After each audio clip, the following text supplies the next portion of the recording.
Well, what happens to a home when a mom is not present? Everything changes. Today, we get to talk about one of the absolute most important roles in a family, often one of the most underappreciated. And we get to dive into how important a mom is to a family. That's right. Being a mom, you're constantly pouring yourself out, even when you feel empty. But what if I told you that in those messy, exhausting moments, you were revealing the heart of God to your family? Well, today we get to dive into it to understand how important a mom is to a family, what it means, what you go through, why you do it. I get to be the interviewer. You get to answer all the questions. Let's dive in, babe. How are you today? I'm great. How are you? I'm so great. I'm excited about this topic. I think it's going to be a lot of fun. You are an absolute expert in being a mom. You are a fantastic mom to our kids, to Boaz, and a fantastic grandma to him in the home. And because Boaz is not our dog. Yeah, he's a dog, by the way. Sawyer's dog. And you're an expert. Thank you. What is your favorite part about being a mom? I don't know if I can narrow that down to just one favorite. I absolutely love being a mom. Like, top joys of my life is getting to be a mom. I wish I had known about this question previous. I would have came up with a great answer. I think I just love nurturing the kids that God has entrusted to us and watching them grow up and just wanting the very best for them and watching them develop into who God has created them to be. Yeah. When we were married, it was 5 years until we had kids. And we knew we were called to have kids. We actually wanted twins and prayed for twins at the beginning. We didn't get it. I think God gave us as close to twins as we could manage because our kids are 13 months apart. But from the day one, you were a great pregnant person. Yeah. You loved being pregnant. As soon as they were born, you were fantastic taking care of them. You have just done a great job. Thank you. Thank you. And they're great kids. Yeah. That's for sure. Yeah, they're amazing. Motherhood is definitely a gift. Yeah. So the heart of today's episode is, why is a mom so important? What do you think? Why is a mom in a home, in a family, so important to that family living on purpose? I think that a mom, they set the thermostat for the home. So if a mom is creating a home of love and of warmth, I think it provides a place for a kid to grow and flourish. And it's part of God's perfect design. There's mother and a father and children. And so a mom is a necessary component, not just for giving birth to the child, but for nurturing the child. And I believe that we get to reflect God's qualities through motherhood, certain ones, obviously not all of them. And he leaves those to the masculine side in fatherhood, but definitely in motherhood. I think that we can show God's love and compassion and his nurturing side. Yeah, I agree. I think that's what he represents. I think that's what moms represent to families, is God's nurturing, loving, compassion, and even his protecting, because there is nothing like a mom who has been, or really a mom, if her kids have been injured or hurt or wronged in some way, there is nothing like a mama scorn. Oh, yeah. Yeah. Coming after the mama bear or a mama lion. Yeah. I felt moments like that. So what makes you think that? What makes you think, or where did you develop that belief that moms represent those character qualities of God? Well, as we look in scripture, I think we can see those, and God references this in Isaiah 66:13. He's telling Isaiah, as a mother comforts her child, so I will comfort you. So God is a comforter, and we see that through motherhood as a mom comforts her child. You see in the book of Matthew, Jesus, when he's mourning over Jerusalem, and he's saying, like, I wish I could just be like a hen and collect these children underneath his wings. And so I think that shows a protective aspect in motherhood, like a mother hen would protect her babies. Yeah. How do you see that play out, like in our life with you and our kids, or how have you seen that in maybe some of your friends and their kids? Just the protective, the compassion. Well, I think that we're constantly thinking about our kids as moms. My friends, if you're asking who I'm thinking of, what I've seen in other people's lives is we're always protecting or thinking 5 steps ahead. Like, how can we keep them safe or comfortable? Or Sophia Loren famous Italian, and I'm going to love anything that's Italian because I'm Italian. She has a quote that I put in my show notes that says, when you are a mother, you are never really alone in your thoughts. A mother always has to think twice, once for herself and once for her child. So I think it's a very selfless road as a mom. Like we lay ourselves down and we're constantly considering our kids. Do you think that? Like, is that true? You think once for Absolutely. you and once for them? Yes, but mine's probably reversed. I probably Okay. think once for the kids and then I'll think about myself. Okay. So why is that important in a family to have compassion, protection, nurturing in a family? Because little hearts need that. Yeah. I think when little hearts are protected, when they are met with compassion and love, I think it's the building ground for growth, for confidence, for their own turning to the Lord, their own relationships with each other within the family, and their future relationships. They learn by observation. So they'll go on and mimic those things. They can be nurturing to others or compassionate to other people. What if they aren't little hearts? What if they're like teenage hearts? What if they're like teenage hearts? Then they still need to be loved and cared for.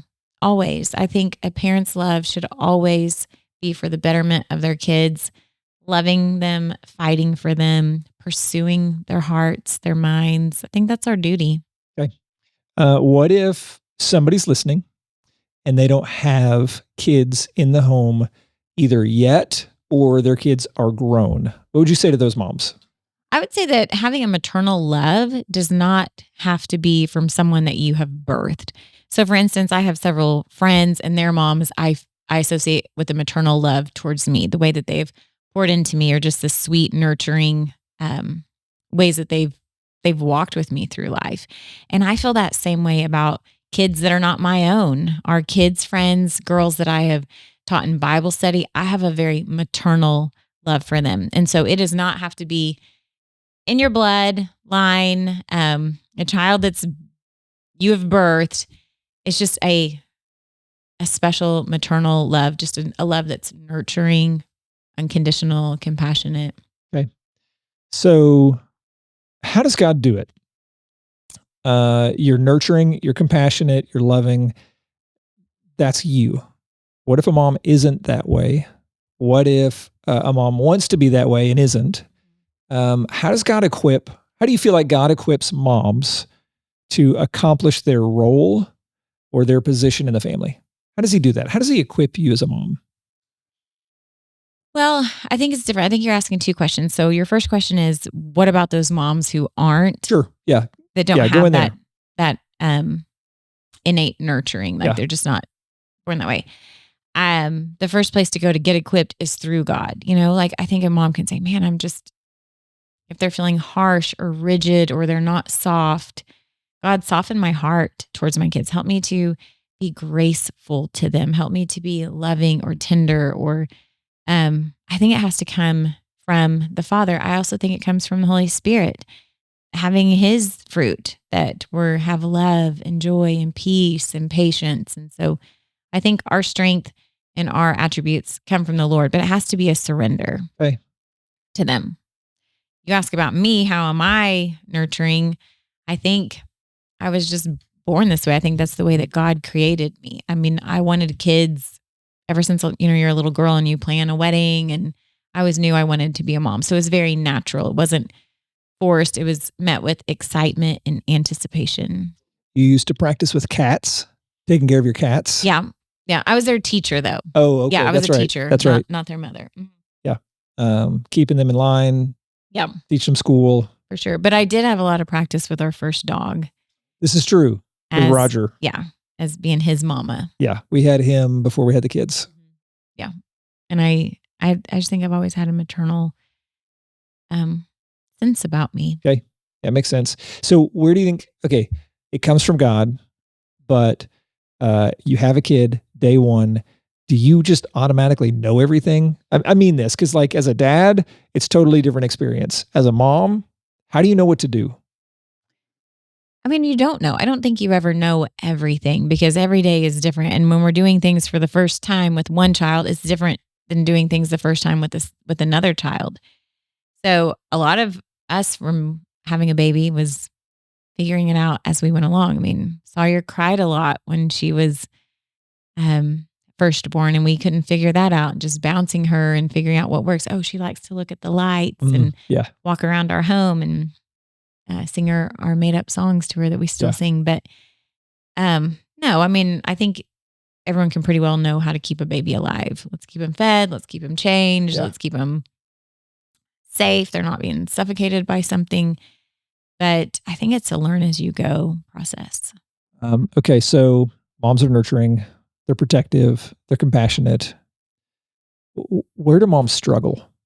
Like, your heart. You've worked with women for years, young women to adult women. Where do moms struggle?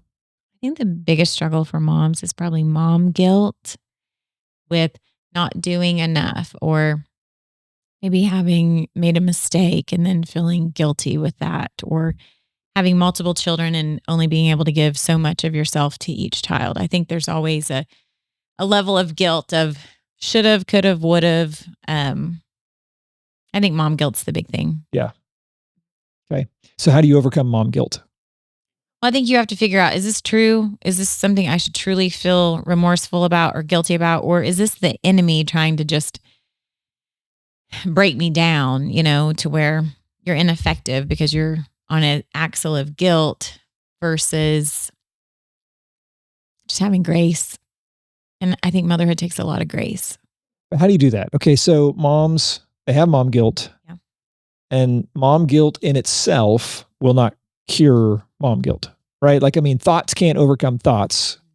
How do you do it? How do you break free from that pattern? How do you not struggle with it? Or if you're feeling mom guilt, not just snap your fingers and, okay, I'm not going to deal with it anymore. Mm-hmm. Like what applicable steps, processes can they go through? Well, I think first figure out, is your mom guilt legit? What would be legit? Is it deserving? What is legit mom guilt? Were you harsh with your kids and you're feeling guilty? Did you say something you didn't mean to say? Probably those warrant some guilt on your part. Okay. At least a good confession to your kids, and just reconciling that relationship. If it is, I didn't spend enough, have good conversation with this kid. I mean, these are like real things that a mom can have guilt about. Replay that day back. Okay, wait, no. On the way home from school, we had a great conversation, or I had this little nugget of time in the evening, but figure out what is truly warranting guilt and what is not. And I'm not talking like guilt and shame and the thing, but just what is warranting a recognition of, hey, probably not my best effort, my best words, make a change from there. Or if it's like the enemy just spewing lies, recognizing, okay, I'm not going to partake in that. Okay. So if you pause, evaluate, take an inventory, and truly judge it on, did I give my best or did I not give my best? And you're saying if somebody didn't give their best, what do you do? As a mom, how do you overcome a day where you didn't give your best? Okay, well, I would confess to the kids, hey, I'm sorry. Let's say a mom got on social media and spent her time just scrolling over a phone. And then she feels the conviction of like, oh my gosh, I didn't even pour into the ones that are in front of me. I think one, confess it to your kids. Guys, I am so sorry. I missed opportunity to pour into you today. Two, stick a timer on your phone, a passcode on your phone, whatever. Give yourself some guardrails to not get into that if that's a slippery slope for you. I think that would be a practical way. Recognize it and turn away from it. If that's not your best yes, avoid it at all cost. Okay, so healthy guardrails to protect yourself, to keep from doing it again. Own up, ask for forgiveness, and have grace for yourself. Okay, makes sense. I mean, I think those are reasonable things. Yeah. But mom guilt's a real thing. Oh, for sure. Yeah. And I think I'm a homeschool mom, and I spend every waking hour with the kids. If they are available, we are together. If someone's at practice, yes, I'm not with them in those moments. But even I suffer from mom guilt of like, oh gosh, okay, did I have great conversations with both of them throughout the day? You have great conversations with them. I do, but I'm very just mindful of it. I know that the time is short and I want to make the most of the time. Why? Because I get them for a little sliver of time and I want to pour into them and give them everything that I have. Yeah. Because what's the goal? Is there a goal for being a mom? Like, is there an end goal? Is there a finish line? Is there something that you are, I don't know, working towards? Do you ever arrive at momship? I don't know if you arrive, but I think there's many goals that you work towards. One, you want to raise Christ-loving people, God-fearing disciples of the Lord. I think you can have a goal of, man, I want to be friends with them in adulthood. Or a goal of mine in ours actually is like, I want a vacation with our kids when they get older. Like I want to have a lifelong relationship of closeness with both of our children. Those are some goals of like the here and now, the in 3 years, in 5 years, in 10 years, and 30 years down the road.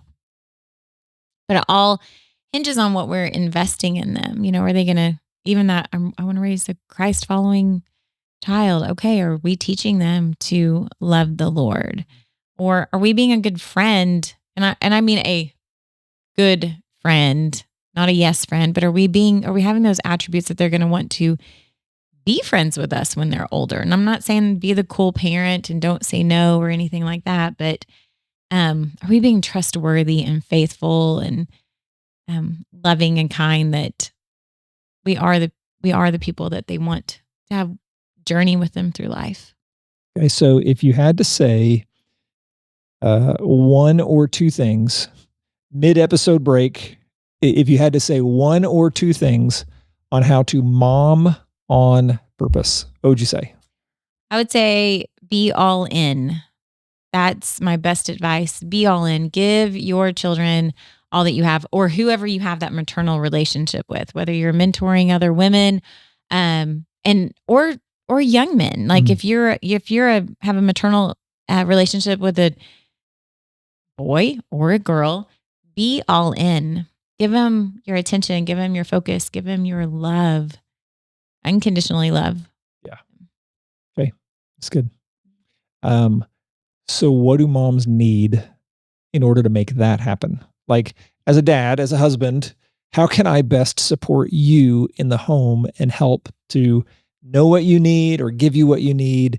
What do you need? And how can kids do that? How can siblings, your sister or your brother or your friends, what do you need? What do moms need? Moms need several things. One, oftentimes I think moms can feel like the bad cop because a lot of times dads are like the cool parent. They'll let's just rephrase that. Dads are the cool parent. I don't think every dad's the cool parent. Most dads are. I know some really cool moms that are the cooler parent. Really? Yeah, for sure. Absolutely. I think the majority are dads. I'm going to need to see this to verify. I'll write their name down right names. here. I want some names on a list here. Yeah, that's true. Okay, so moms can she did give one good example. Can definitely be the cool parent, but oftentimes I feel like moms are like the responsible ones. Like, okay, in enforcing bedtime. Yeah. Yeah. So it's hard when we look like the bad cop all the time. And it's like, gosh, Dad would let us stay up and watch this show. If the shoe fits.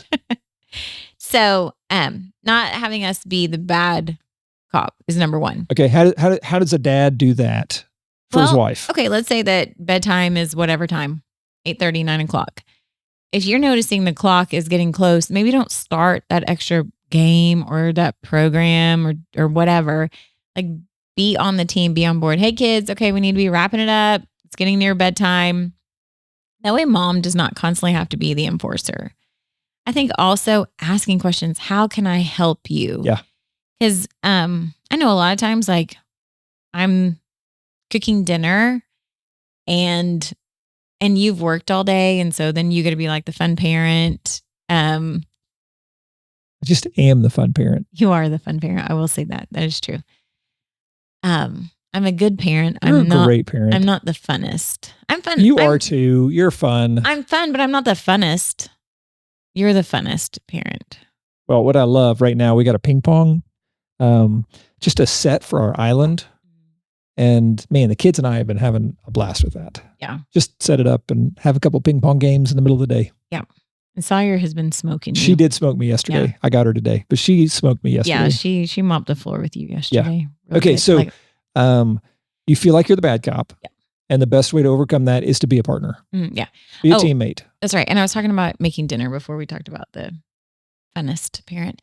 And that is like, hey, if someone can ask, how can I help you? Okay. What can I do? And just to lighten those loads. Because I think a lot of times it's like we're running the laundry, we're cooking, we're doing the cleaning. And so where are areas that you could step in to relieve so that we are available to have fun? Because a lot of times I think where I've missed out on fun with the family is like I was doing that next responsible thing. Yeah. I was folding the load of laundry.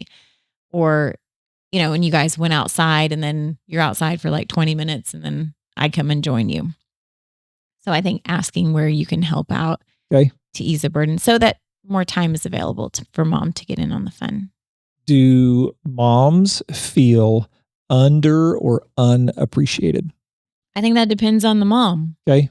I don't think it's a one size fits all. I think it's how does the husband or the dad of the family condition others to treat her? Is she verbally recognized? Is she appreciated? Are responsibilities lifted from her? Are you celebrating her and praising her in front of the family?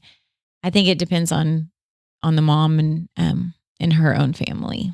Do you think how a mom feels appreciated or unappreciated depends on or could play into, we've all heard about the 5 love languages.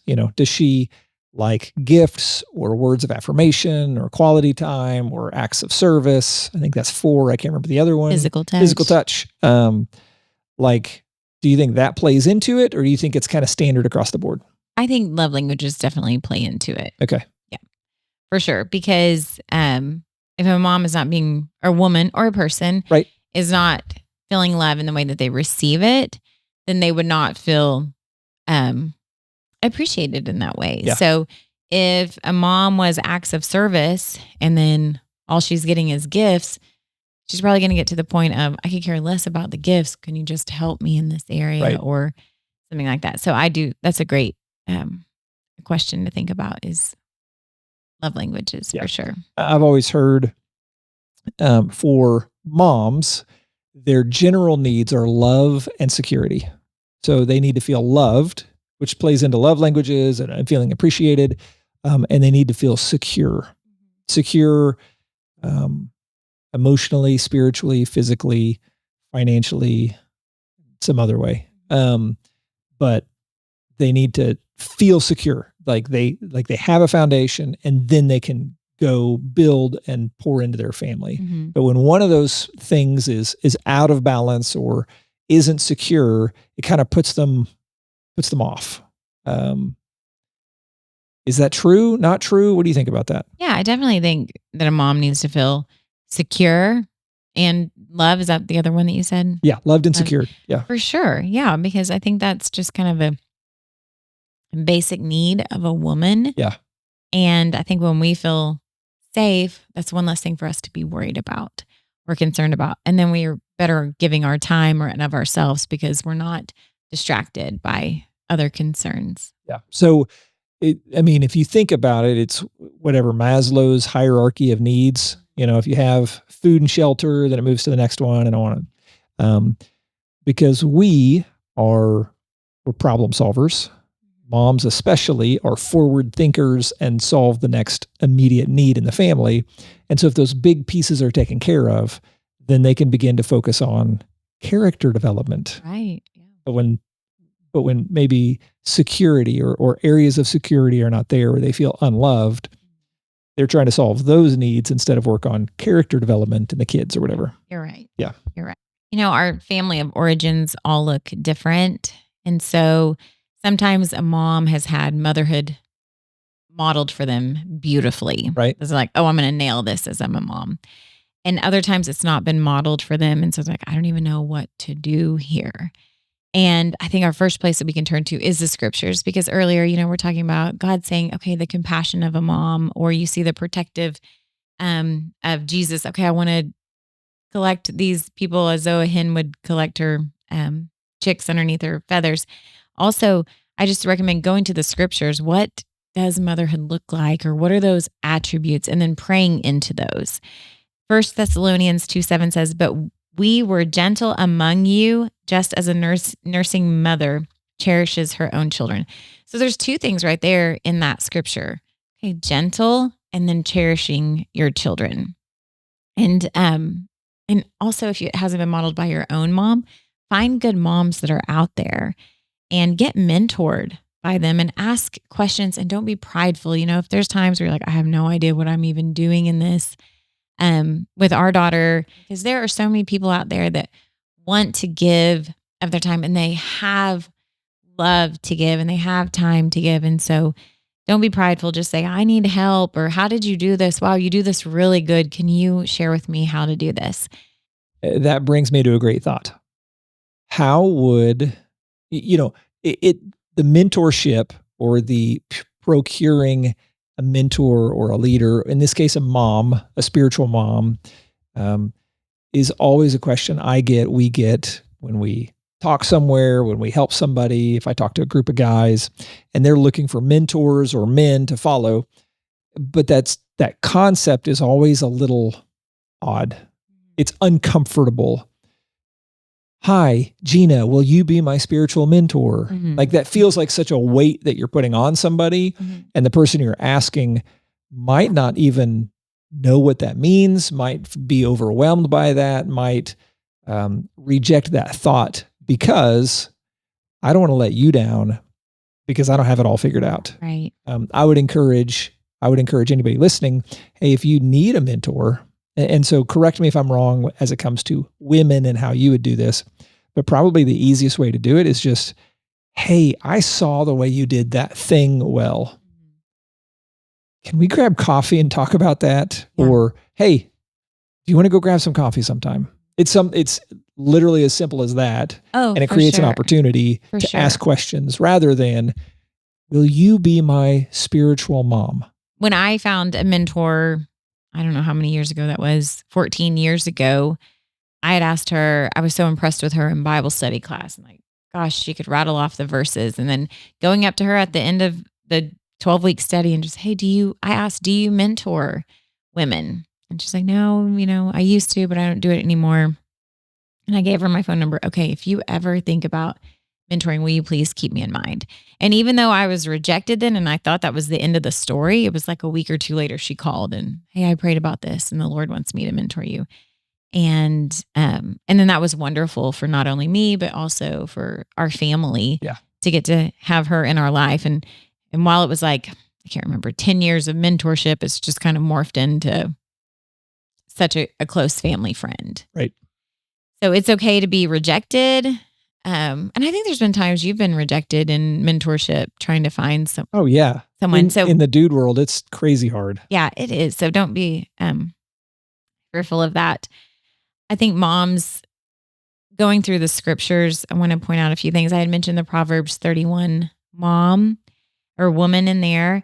So much of when you look through the Proverbs, the author is saying, hear your father's instructions and do not forsake your mother's teaching. Like, there is a role to teach your children as their mom. Like, yes, we're going to be compassionate. Yes, we're going to be nurturing or protective, but we also need to teach them, what are you instructing your kids to do? Are you training them up in godliness? Are you training them up in the fear of the Lord and the knowledge of him?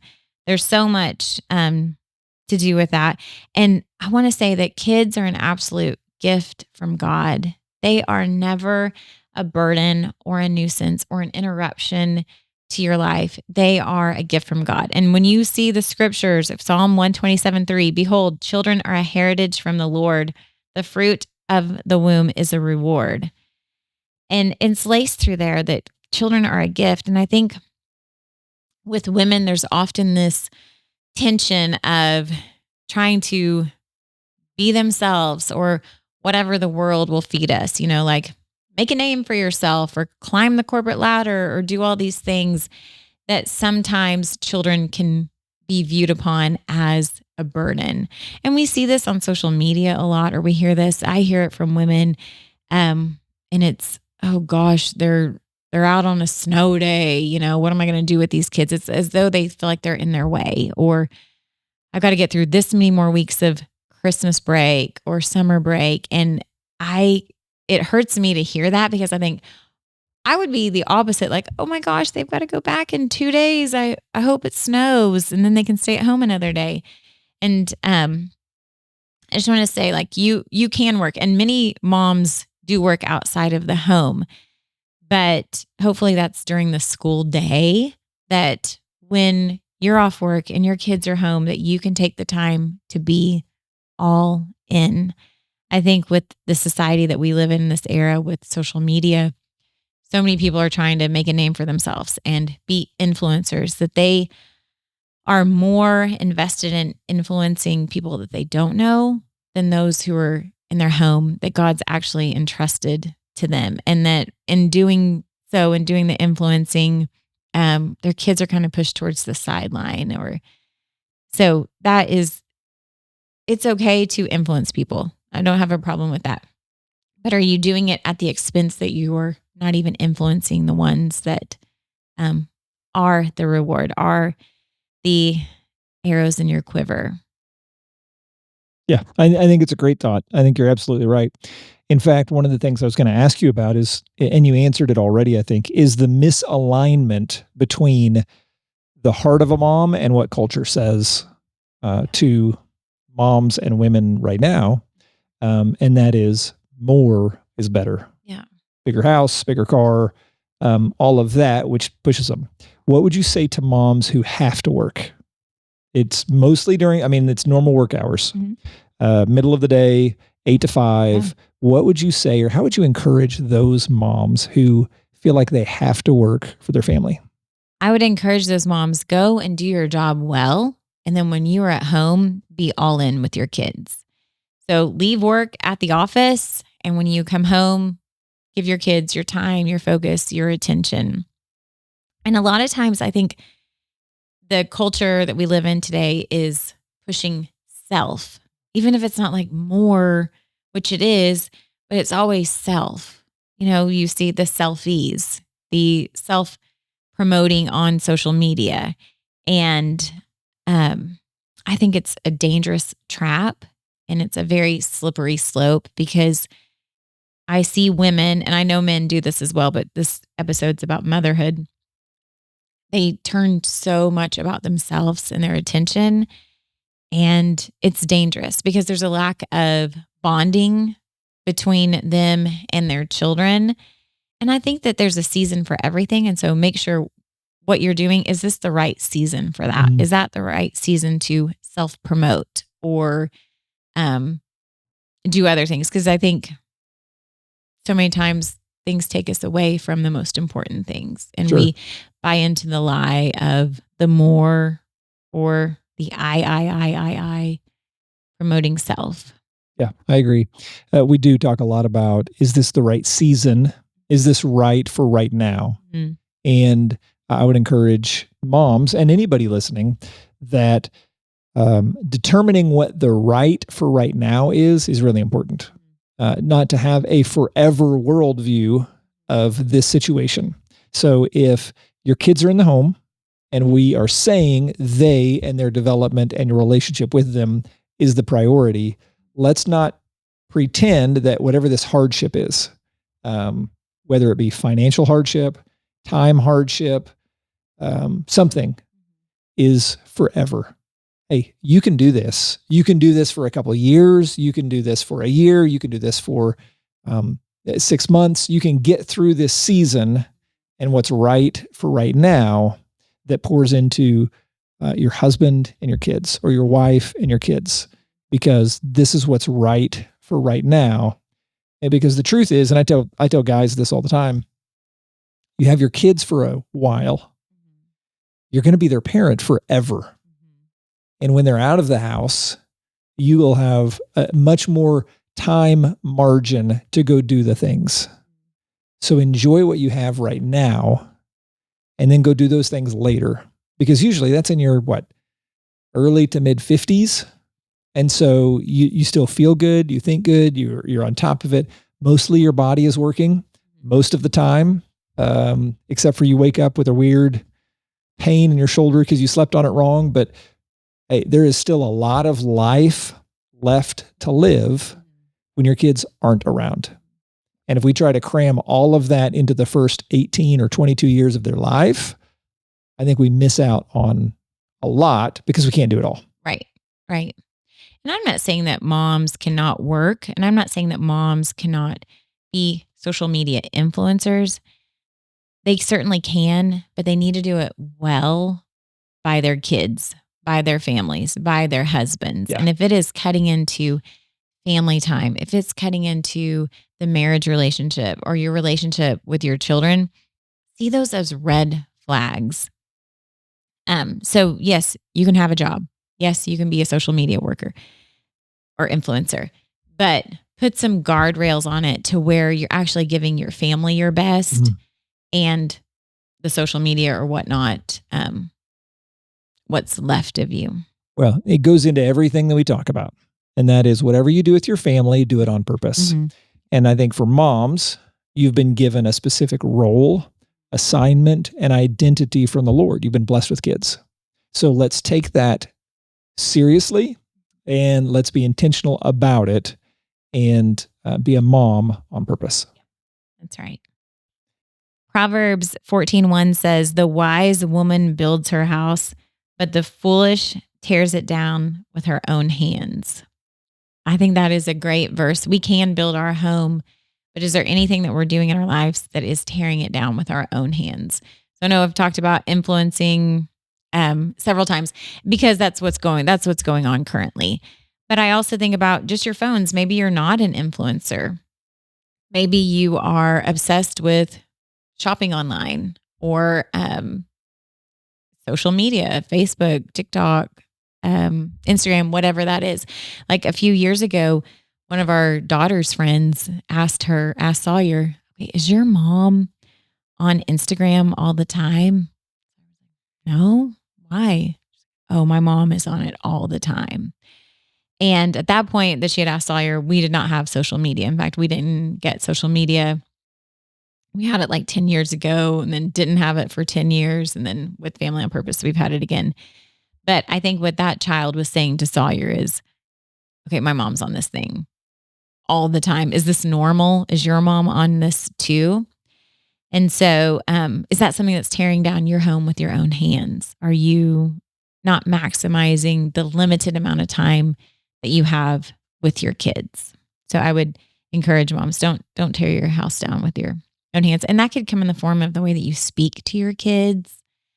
I know, there's talk like underneath a roof and I've also heard moms berate their kids out in public. And so I'm like, oh my gosh, if you do that in public, what does that in your home look like? Right. Or if you think you're okay talking to your children harshly underneath your home, like, oh, no one can hear that. No, the Lord hears you. Like those are his children.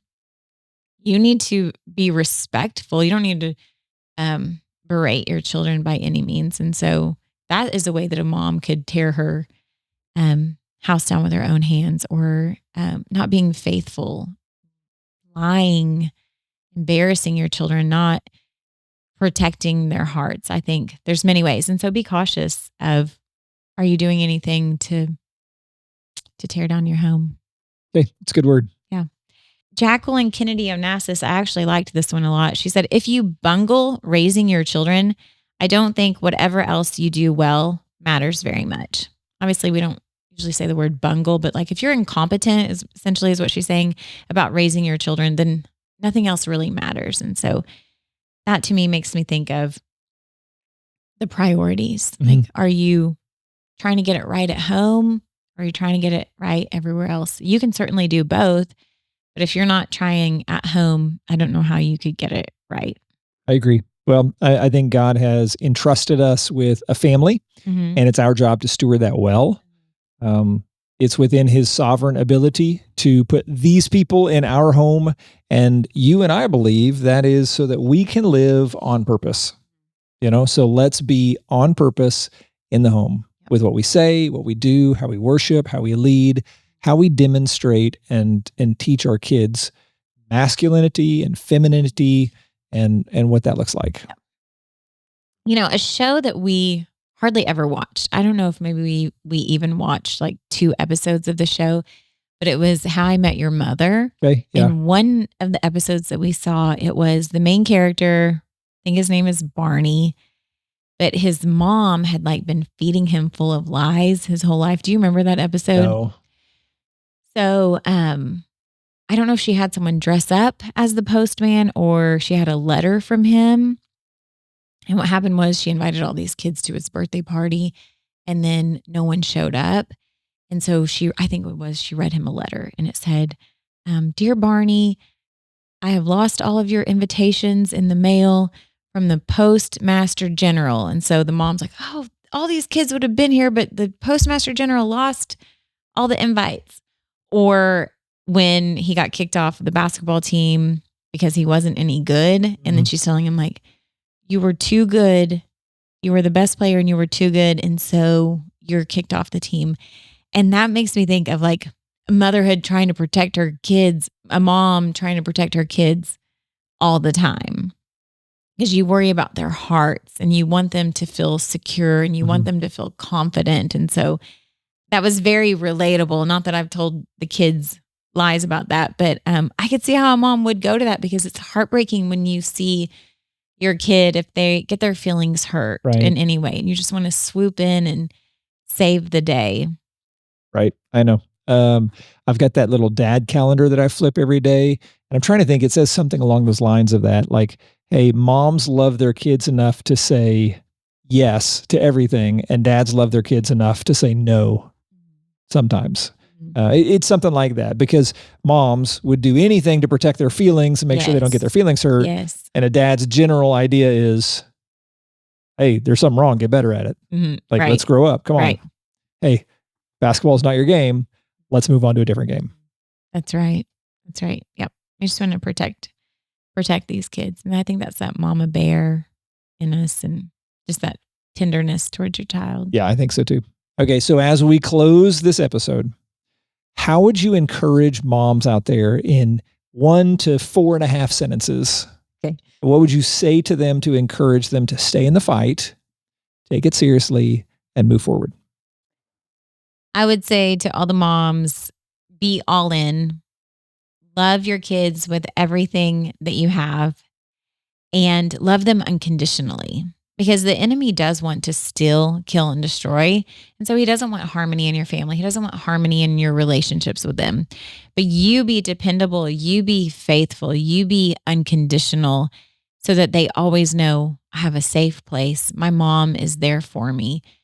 Give your kids all you have. This is way more than 4.5 sentences. Yeah, it is. I wish you would have said like 40.5 sentences. But your children are a gift from God. And see them as a gift.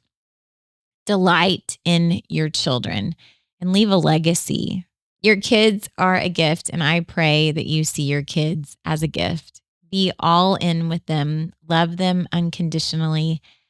Pray and ask the Lord, Lord, how can I be a better mom to these kids? He will show you and act. You act on what he shows you. If he says, hey, be more gracious, Lord, teach me how to be more gracious and go in that way. You mentioned us praying for twins and then having children that are 13 months to the day apart.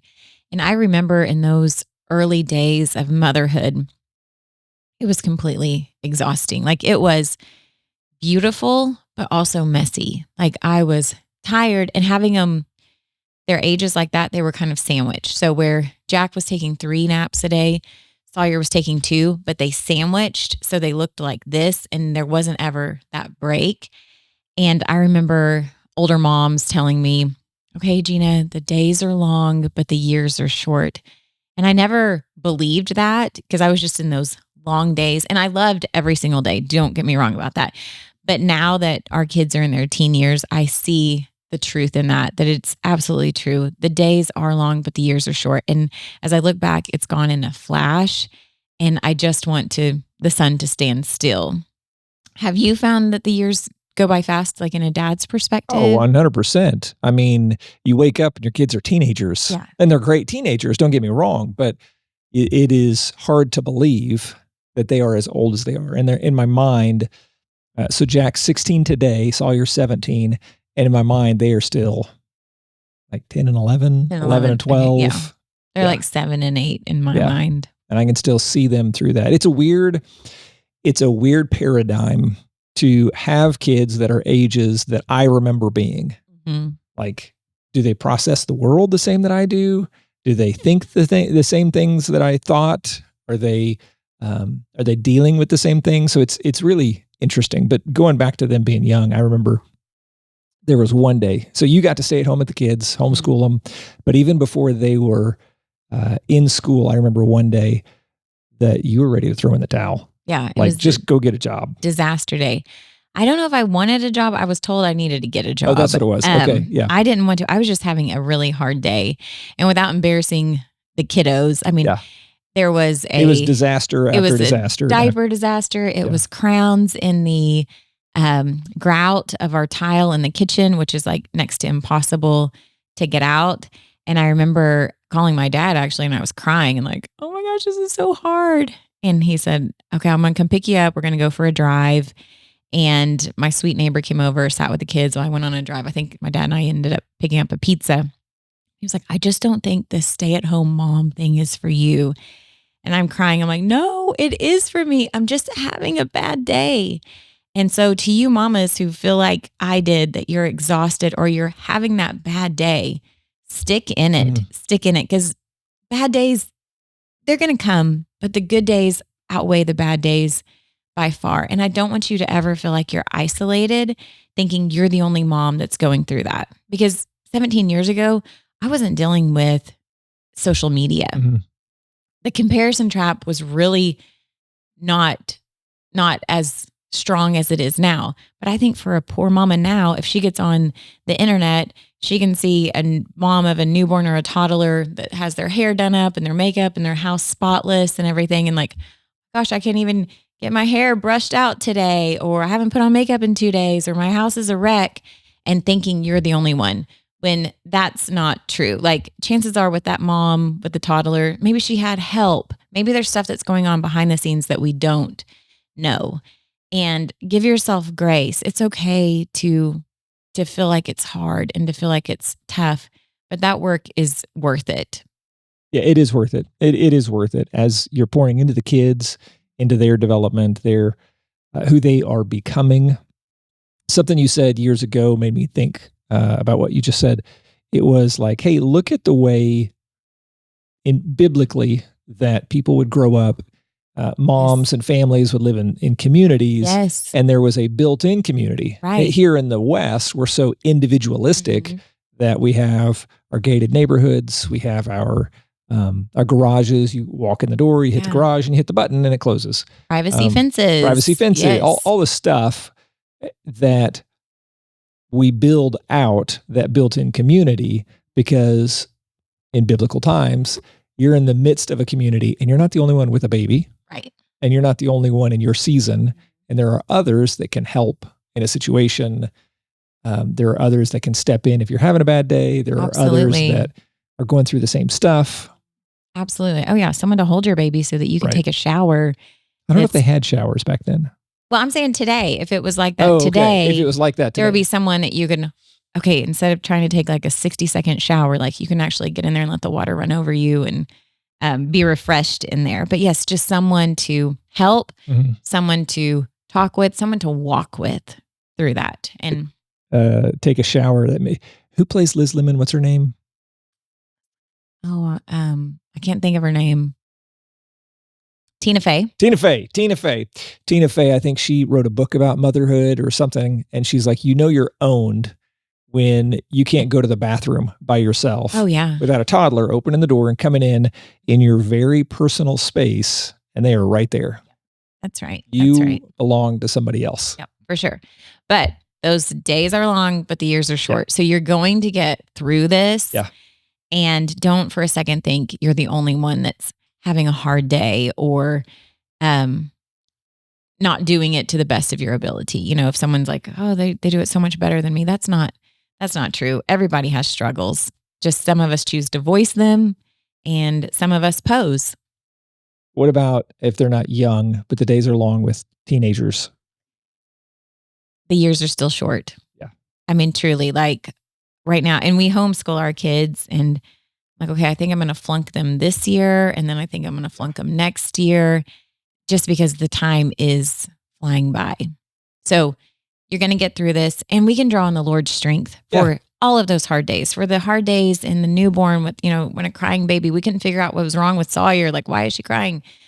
She just had extra energy and couldn't get it out because she was immobile at that point. And so learning her through that, or when you have two toddlers, two in diapers, and they're marking or coloring the floors, like, you're going to get through it, but you have to draw on the Lord's strength, and we need his grace, and his mercies are new for us each morning. And so just taking it a day at a time, like, Lord, give me the strength to get through today and the grace to get through today, because we want to do this well. We never want to take out our frustrations on our kids or our exhaustion on our kids, but through the Lord's strength, we can persevere and we can do it well. Yeah, I agree. That makes me think about just the importance of a mom and how you represent God, how you can teach kids, because in those early ages, we've got an episode out there, hey, stop copying your kids and start coaching. And it talks about the different ages and the different roles that we as parents play. And in those first two roles, a caretaker and a cop, that the mom is really the one more present. You're there more, you're around more. But in those roles, you can represent the Lord. Yes. You can teach the foundation of the Lord. You can pray for them. You can teach what spiritual maturity is. Like, what an opportunity in the young formational days of our kids to have a mom pouring into the kids spiritually. Absolutely. Absolutely.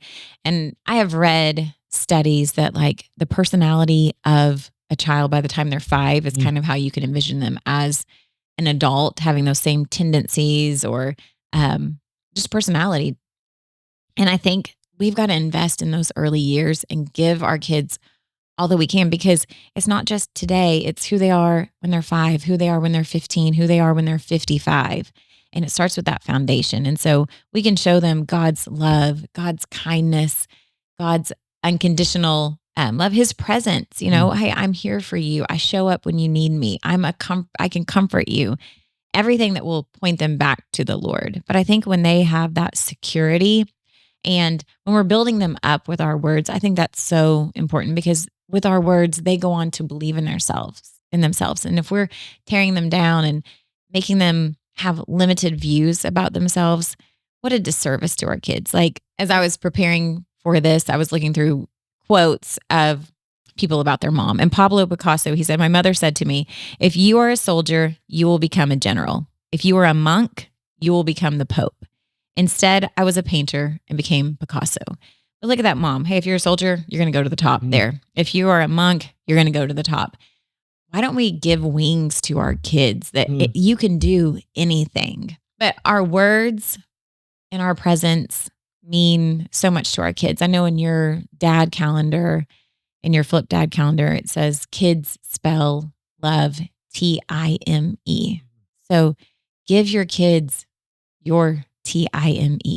Get down with them in the floor, read to them, play with them, look them in the eyes at whatever age that is, whether they're in the home or out of the home. Make your child feel important, that you're listening empathetically and connecting your heart and your mind to them. Yeah, I agree. And that's the time, the opportunity is what we have. And that's what's precious about a mom, about kids as they grow, because we can't come back to that. It's a spend it now and it's gone. Yes. So however you spend it, you don't get a redo. You don't get a go back. You don't get one more chance. We get one shot at this. Right. And let's be intentional on making sure that every day is exactly, not the circumstances, because we can't control the circumstances, but we can control our responses and our actions and our words in each of those. And what you just described is exactly what I would encourage moms to do too. Hey, spend the time, spend the prayer, pray for them, be present, all of that. Yes. And I just want to emphasize, because it goes quick. And we get one chance to do this and to do it well. And the truth is, moms, you have what it takes. You are equipped. Whatever you have is enough for your kids. They're not looking for some other mom. They're not looking for a perfect mom. They're looking for you. They're looking for you. They want you to be there and to be present and give everything you got. Exactly what I was thinking. They're not looking for a perfect mom, but they're looking for a present That's right. mom. That's right. Yep.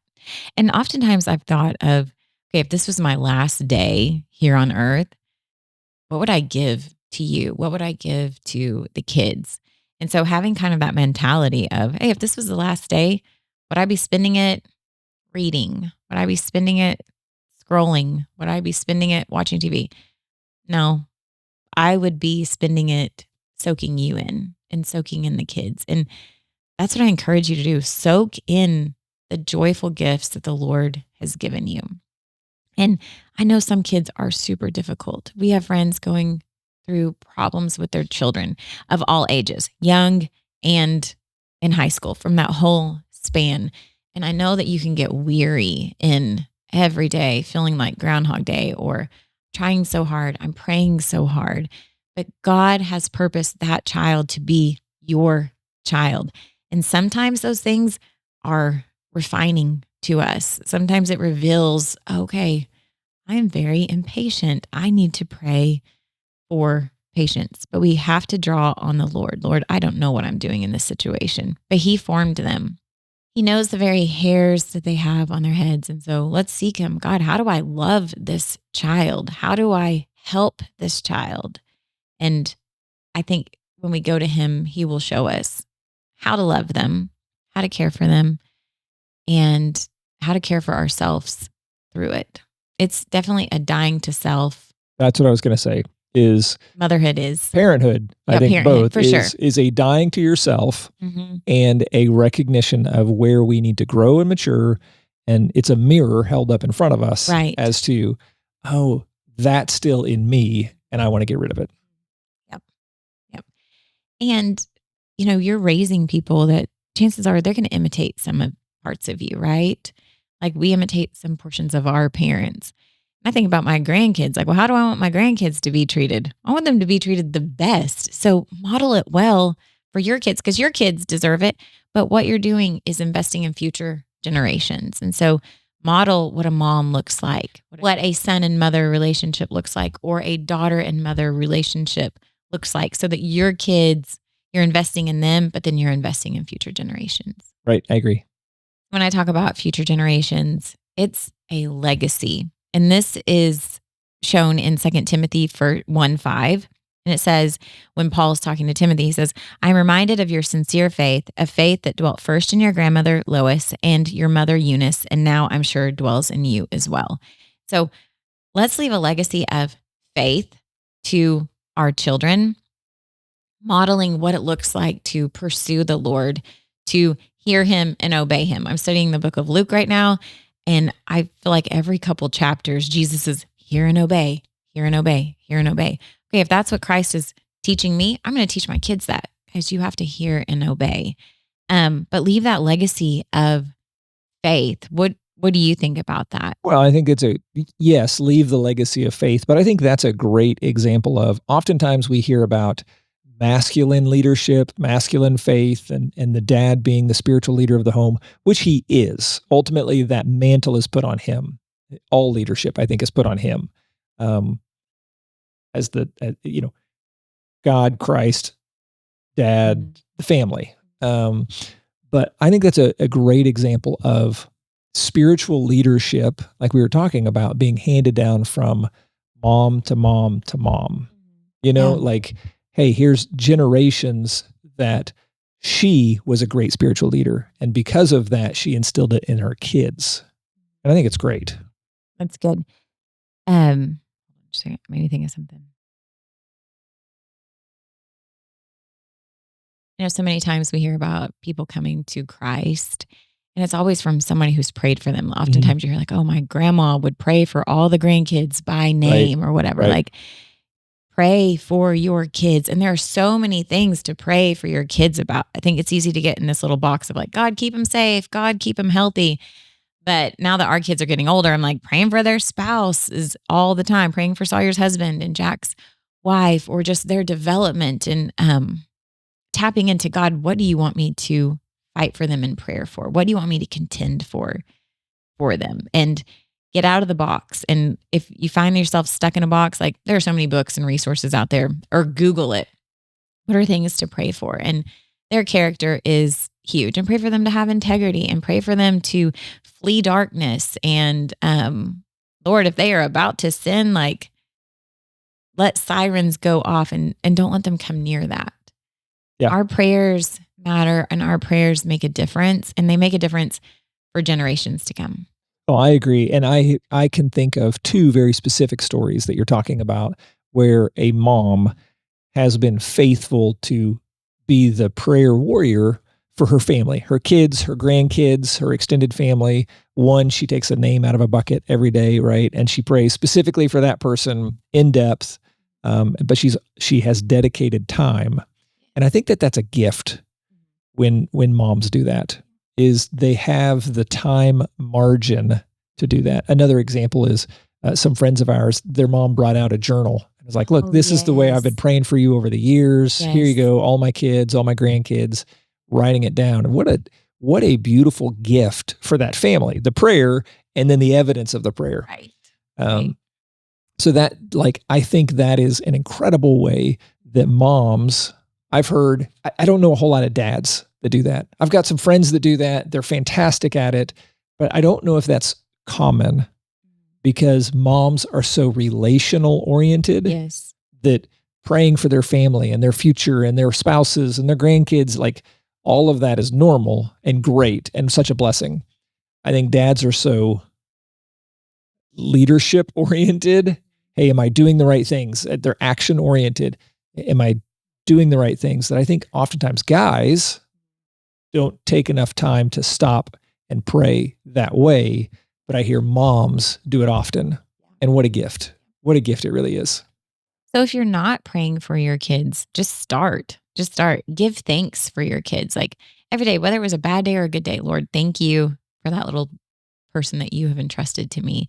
Lord, bless them in whatever those ways. Like help me to be a praying mom. And He will help you to be a praying mom. That's great.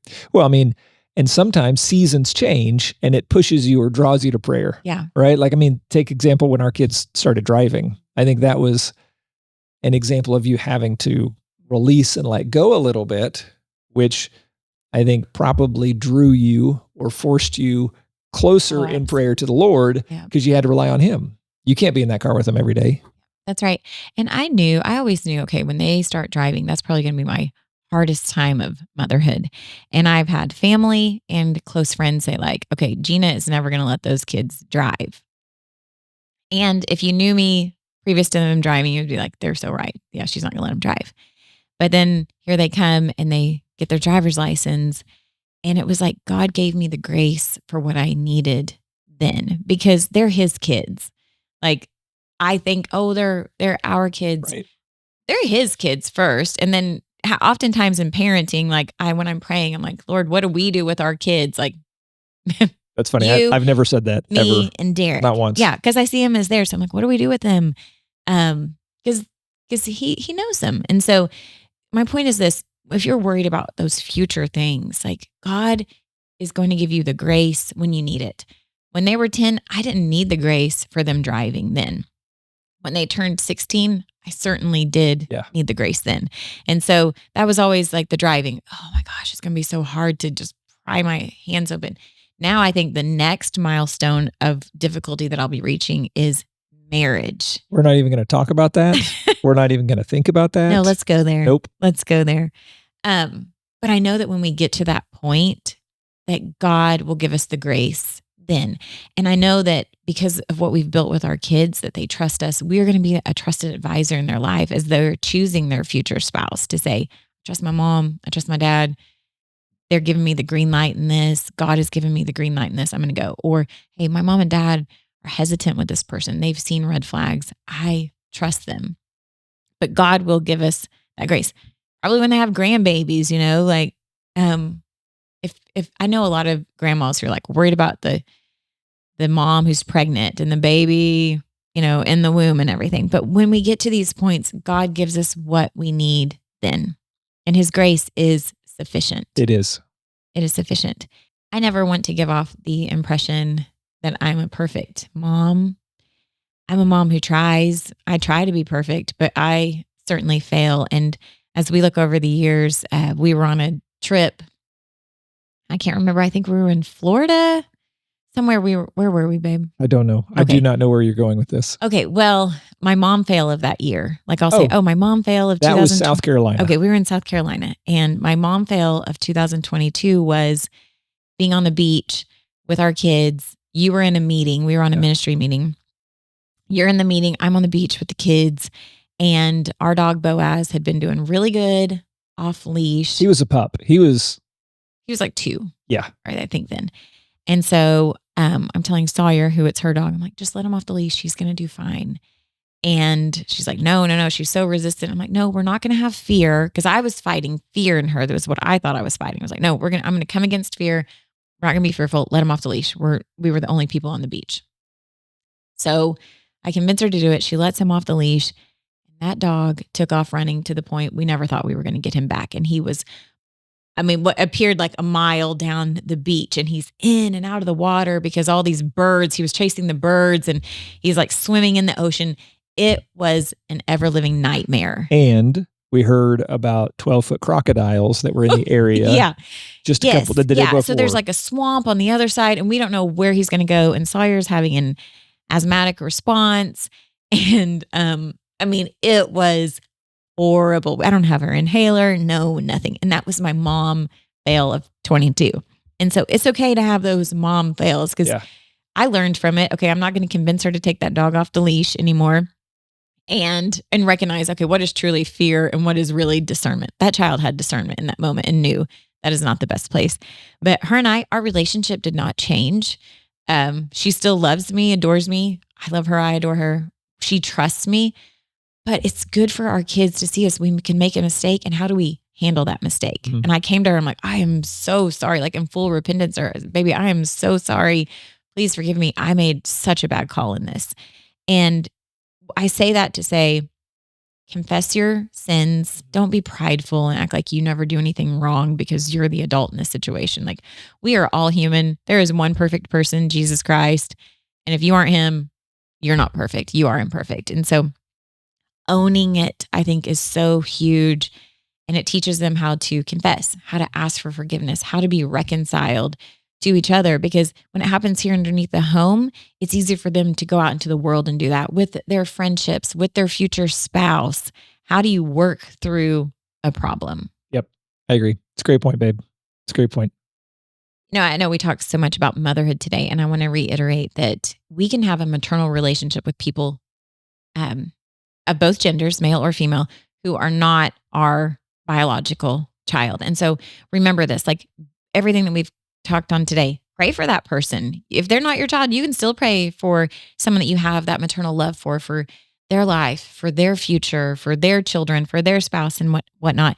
Titus 2:3-4 says, older women likewise are to be reverent in their behavior, not malicious gossips, nor enslaved to much wine, teaching what is good, so that they may encourage the young women to love their husbands, to love their children, to be sensible, pure, workers at home, kind, being subject to their own husbands, so that the word of God will not be dishonored. Mm. And that is like kind of that mentoring that we were talking about. Yeah. That is the way that all older women, that's not just older moms. That is, hey, if you are older, and that's a relative term,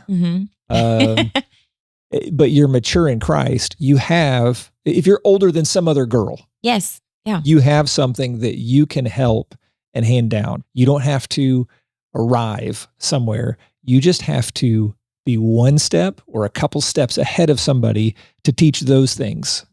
To have, oh, here's my experience that I can hand down to a younger woman and be a spiritual mother to her in that situation. That's right.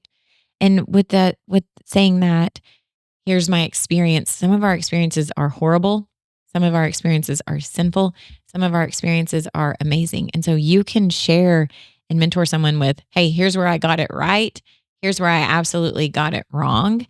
and let someone else learn from your experience to go and walk in the same way or to avoid those mistakes that you've made. I think that the impact of a mom and the role that we play all hinges on our priorities and having our priorities straight. And so, number one, are you following Christ? Number two, your next priority to Christ is your spouse. And then number three comes the children. Everything else comes after that. And so make sure that your priorities are always in order with parenting, motherhood, fatherhood, whatever it may be, because sometimes we can get those out of order. Yeah. And then it's like that woman who's tearing her house down with her own hands. Yeah. If things are not aligned, right? I mean, there is a sequence to things. There's an order to things. God is an orderly God. So we have to have them in order to make it happen the right way. That's right. That's right. So keep it Christ, your spouse, your kids, everything else can follow. But just know your kids, they need you. Yep.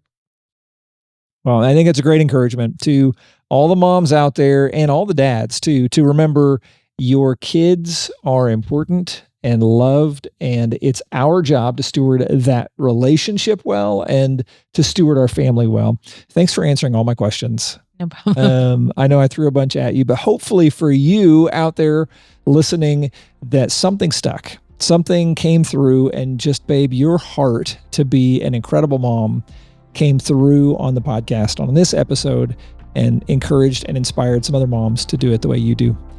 So moms are so incredibly important. God has given them a special role and a unique gifting in the family. So let's appreciate her, let's thank her, and let's take some of these things to heart that we can grow to support her in her role. Thanks to all you moms. Thanks, babe. You're welcome. We'll see you next time.